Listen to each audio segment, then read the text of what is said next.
ದೀಪ ಹತ್ತಿ ಆರಿ ಹೋಗುವಾಗ ಜೋರಾಗಿ ಉರಿತದಂತೆ.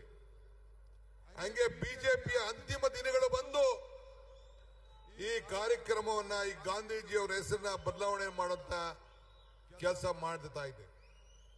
ನಾನು ಹೇಳಿದೆ, ನಮ್ ಜೋಬಲ್ಲಿರೋ ನೋಟು ಮಹಾತ್ಮ ಗಾಂಧೀಜಿ ಹೆಸರು ತೆಗೆದಾಕ್ಬಿಟ್ಟ, ನಿಮ್ಮ ಫೋಟೋ ಹಾಕೋಬಿಡಿ ಅಂತ. ಮಹಾತ್ಮ ಗಾಂಧೀಜಿಯವರ ಹೆಸರಿನಲ್ಲಿ ಪ್ರತಿಯೊಂದು ನೋಟ್ನಲ್ಲೂ ಮಹಾತ್ಮ ಗಾಂಧೀಜಿಯವರ ಫೋಟೋ ಇದೆ.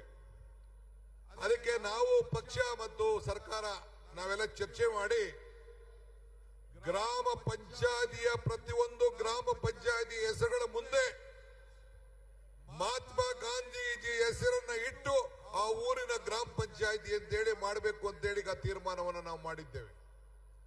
ಉದ್ಯೋಗ ಖಾತ್ರಿ ಯೋಜನೆ ಇದು ಕಾಂಗ್ರೆಸ್ ಕಾರ್ಯಕ್ರಮ ಮಾತ್ರ ಅಲ್ಲ, ಇಡೀ ದೇಶದ ಕಾರ್ಯಕ್ರಮ. ನಾವು ಇವತ್ತು ಮರ ಕೆಳಗಡೆ ಮರದಿಂದ ಹೂ ಬಿದ್ದೋಗ್ತದೆ, ಬಿದ್ದೋದ ಹೂವನ್ನು ಯಾವತ್ತೂ ಅರಳಲಿಕ್ಕೆ ಸಾಧ್ಯ ಇಲ್ಲ. ಹಾಗೆ ನಾವು ಹೊಸ ಶಿಖರಗಳನ್ನು ನೋಡಬೇಕು. ಈ ಉದ್ಯೋಗವನ್ನು ಕೊಡುವಂಥದ್ದು ಪ್ರತಿದಿನದ ಬದುಕಿಗೋಸ್ಕರ, ಪ್ರತಿದಿನ ಹೊಟ್ಟೆಯನ್ನು ತುಂಬಿಸ್ಕೊಳ್ಳಿಕ್ಕೋಸ್ಕರ. ಹಂಗೆ ಇವತ್ತು ಈ ಯೋಜನೆ ಮರಣಶಾಸನವನ್ನ ಇವತ್ತು ಬಿಜೆಪಿಯವರು ಮಾಡಿದ್ದಾರೆ.